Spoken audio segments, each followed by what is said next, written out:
देना चाहते हैं बिहार वासियों को? आज अति पिछड़ा बहनें, आज हम अति पिछड़ा भाइयों के कलाई पे राखी बांधकर जो रेशम के पवित्र सूत्र से आज इस बिहार के जो 3.25 करोड़ अति पिछड़ा भाई है उसके कलाई पर राखी बांधकर पूरे अति पिछड़ा को, इस बिहार के पूरे अति पिछड़ा को बांध दी है, एक सूत्र में बांध दी है। क्योंकि जो समस्या है, जो आर्थिक रूप से, सामाजिक रूप से, शैक्षणिक रूप से, राजनीतिक रूप से जो अति पिछड़ा समाज पिछड़ा हुआ है, जिसके कारण यह समाज का जो दुर्दशा है, लगभग सैकड़ों साल से आज़ादी के बाद लोगों की आशा हुई थी कि भाई सरकार आएगी तो हम लोग के लिए भी ख्याल करेगी, हम लोग के भी उत्थान करेगी, हम लोग के बाल बच्चा की चिंता करेगी।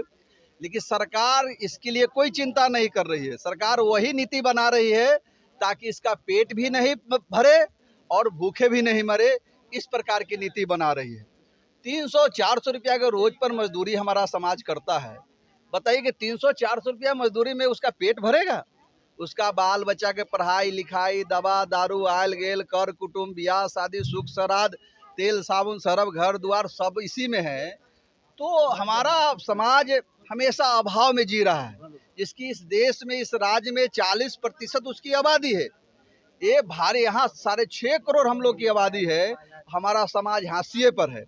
तो बहन लोग हम लोग से विचार की कि भाई अब भाई लोग बताइए कि हम लोग, हमारी कई पीढ़ी इस तरह के तरसते तरसते मर गए, क्या समाज के लिए कोई नेतृत्व करने के लिए आगे नहीं आएगा और इस समाज का कोई नेतृत्व नहीं करेगा?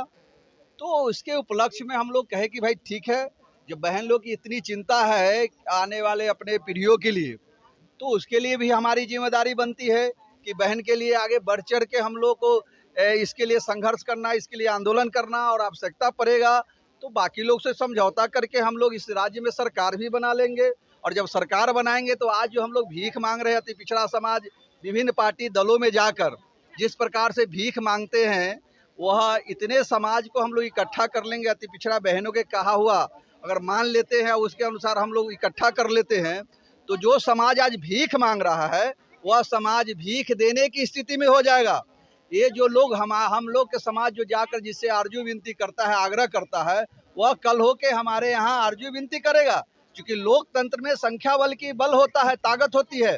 अब संख्या बल के दृष्टिकोण में अति पिछड़ा समाज जो है सबसे ज़्यादा संख्या में है।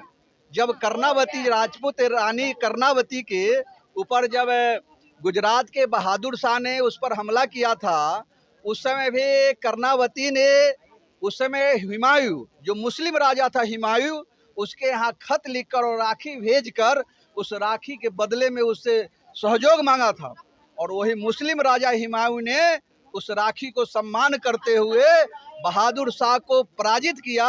और ये कर्णावती के जो प्रथम पुत्र विक्रमादित्य था, उस विक्रमादित्य को राजगद्दी पर बैठाकर पुनः हुमायूं वापस लौट गया।